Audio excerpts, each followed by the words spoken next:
this course on Introduction to C Programming. Let's first understand the fundamentals of programming and programming languages. The diagram that you see on the screen consists of 6 layers. The bottommost layer is hardware, followed by machine language, assembly language, high-level language. Then you have 3 high-level languages like Fortran, C, and Pascal, and then you have object-oriented and visual language. So in any computer or any kind of microprocessor or electronic device, hardware is the bottommost layer, which actually does some work. On top of it, hardware understands only binary information, that is ones and zeros. That is also called machine language. Assembly language is written on top of machine language, but it is slightly difficult to read, write, and understand. On top of assembly language is the high-level language. Now, high-level languages are easy to read, easy to understand. Some of the examples of high-level languages are Fortran, C, and Pascal. C, Python, Java are all high-level languages. On top of Fortran, C, and Pascal, we have object-oriented and visual languages, which consist of object-oriented code and some kind of visual interactions with which you can program. So primarily, the difference between high-level and low-level languages is high-level languages are easy for programmers to understand, contains English words. But low-level languages, typically assembly and machine-level language, consist of ones and zeros, and the instructions or the commands are not so easily readable. But all these, either they are machine language or assembly language or a high-level language, are used in some way to manipulate the hardware to do some work. Let's then understand what is the primary purpose of a high-level language. Why do we program in a language like C or Python or Java? The first and the foremost purpose of a high-level language is it's easy to understand, learn, and write code in a high-level language than a machine language. If I ask you to write an entire code just using ones and zeros, it will be literally impossible for you to write. So a high-level language gives you English-related words which you can use to instruct your hardware to do some work. It enables greater design of more complicated code, which means that if you're trying to design a complete home automation system or a complete software for a big enterprise, high-level language allows you to create smaller modules and design and implement your design in various contexts. So for designing more complicated problems, high-level language allows you to implement your design patterns into it.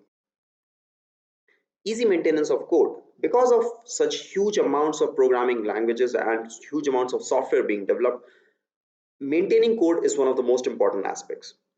Whenever some new changes happen, how do you easily maintain your code is another very important aspect that high-level language allows you to do. Modularize the code. High-level language allows you to create smaller compartments of the entire software. So the entire software that you write for any kind of application, you can break it into smaller chunks. This is what is called modularization of the code, which the high-level language makes possible, which is not part of the low-level language or the machine-level language. Easier to read code written in high-level language than in assembly or machine language. If you have written a code or somebody else has written a code and you are trying to read and understand that code, it is easier to do it in a high-level language than in a machine language or an assembly language. Now we have understood the fundamentals of high-level language, and we know that C programming language is nothing but a high-level language.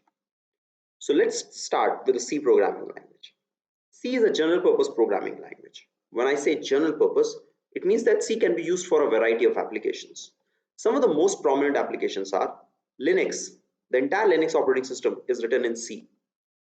Python programming language is written in C. Windows kernel is mostly written in C. C can be used for any kind of applications. It can be software applications involving games, you can write entirely a new program in C. You can create operating systems in C. So C is a very general purpose programming language which can be used to create a variety of applications. The most powerful aspect of C is, in spite of being such a small language, it has just 32 keywords. It is still a very powerful and general purpose language.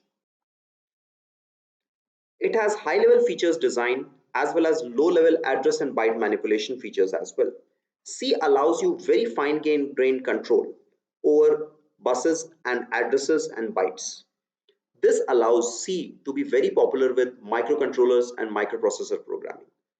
All the embedded system programming is done using C still because it allows you to control the memory to a very low level detail. Now let us quickly start with your first C program. This is your C program structure. You have the first statement as /, then there is followed by a star, then there is some text written, and then at the end there is a / preceded by a star. Then you have some statements written. We'll undergo these statements in detail in the next slide. Now I just want to highlight here, this is your first video lecture. If you have any concerns or you don't understand any of the concepts, please feel free to ping your mentor on Slack. The user ID and password for Slack have already been mailed to you. Also, please try to answer the questions that have been provided with this task along with the document that has been given. This video along with the document will help you understand each and every concept in much more detail, and we are focusing here in this kind of video, we are focusing primarily on jobs and the kind of questions you will face during a job interview. Let us discuss a few points about your first C program. Number one is comments. Comments are used to make sure that the reader who is reading your program understands what you have done. Even, let us say you have written a program today and you are coming back and seeing the program after 1 year, you will not remember what you have done. So comments are used to make sure that you can explain a given function or a given program in plain English and explain what is being done in this program. To insert a comment inside your C program, you can use a / and a */. Now comments are not compiled by the C program, so whatever you write, you can write it in plain English, there is no syntax, and try to be as much illustrative as possible when giving comments. For every function, for every program, on the top you must always mention what is this program doing, what are the input parameters, what are the output parameters, and how to use this program, how to run this program. All these are generally provided within the comments. Statement is include stdio.h. Now include is a keyword. Stdio.h is called a header file. There are many header files available in C. The one that we are seeing on our screens, which is stdio.h, basically contains functions which allow you to take input from the users and print something on the screen, write something to the file, and various other functionalities which we will be seeing later in this course. For now, what you must understand is to create your programs, this file, particular file, #include stdio.h, is something which is very important. And #include is make sure that stdio.h file is actually copied in your program. All the functionalities which stdio.h contains can be used in your program. So this statement is very necessary and it has to come on top of everything else in your program. The third most important thing is int main. Now, there are certain terms here, int, main, and there is a bracket. So the only thing right now I would like to say here is, this is a function, but this function is a special function. The name of this function is main, M-A-I-N, and there is a return value called int. Now this function main is special because whenever you run your C program, your execution of the program always starts with this function. Okay, you will understand more about functions later in this course, but right now you must understand this. You can have this must be the next statement after #include stdio.h, which is int main. Now int main has an opening bracket and a closing bracket. Within an opening and a closing bracket, which is curly braces, as you can see in your C program structure, you can write multiple statements. All these statements are executed sequentially one by one. Now int main either can be void means no arguments, or either it can have this kind of arguments, int argc or char pointer argv. Now, the second option that you are seeing, which is int argc and char pointer argv, are used for taking command line arguments. We'll see slightly more on command line arguments later in this course, but for now, for every program, we can use these three options. Either we can keep everything inside the bracket as empty, int main with an empty close opening bracket and an empty closing bracket, or we can do int main void with void written inside the opening and the closing brackets, or we can have int argc and char pointer argv. Also, these three options we can use for creating the main. Right now, because the kind of programs that you will be doing will not require command line arguments, so you can directly go ahead and just use the first main option, which is given in your C program structure as well.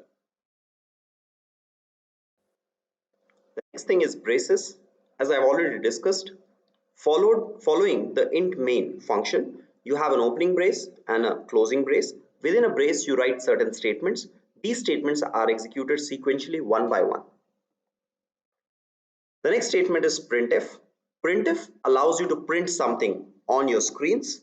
So printf within double quotes, whatever you write will be printed on your screen. Now you can refer to the document, the task1 document, for more details on it. Now there is a statement written here which is \n.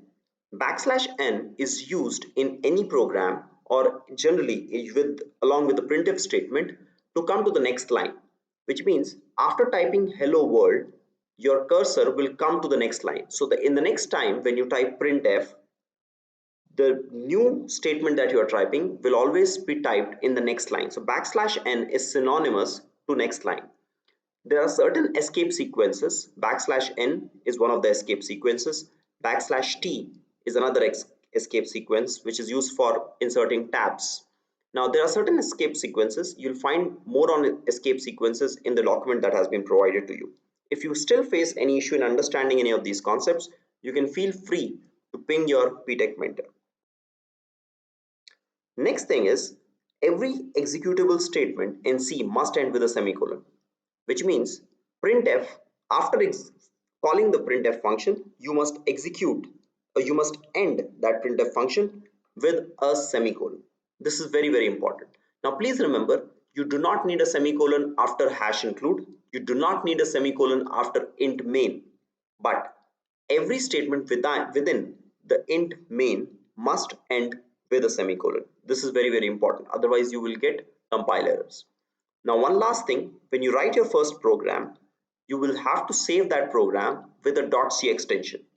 Extension is nothing but a type of file. So if you are writing a text file, that extension of that file might be abc.txt.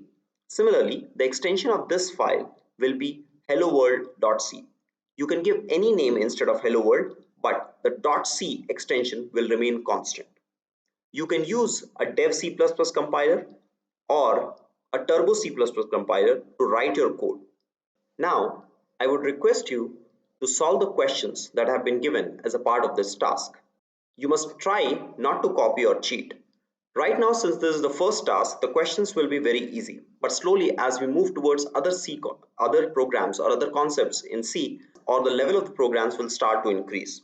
So even if you have already done C, try to do these programs. If you have not done C, try to attempt these programs. And if you are facing any issues, please feel free to ping your PTech mentor on Slack.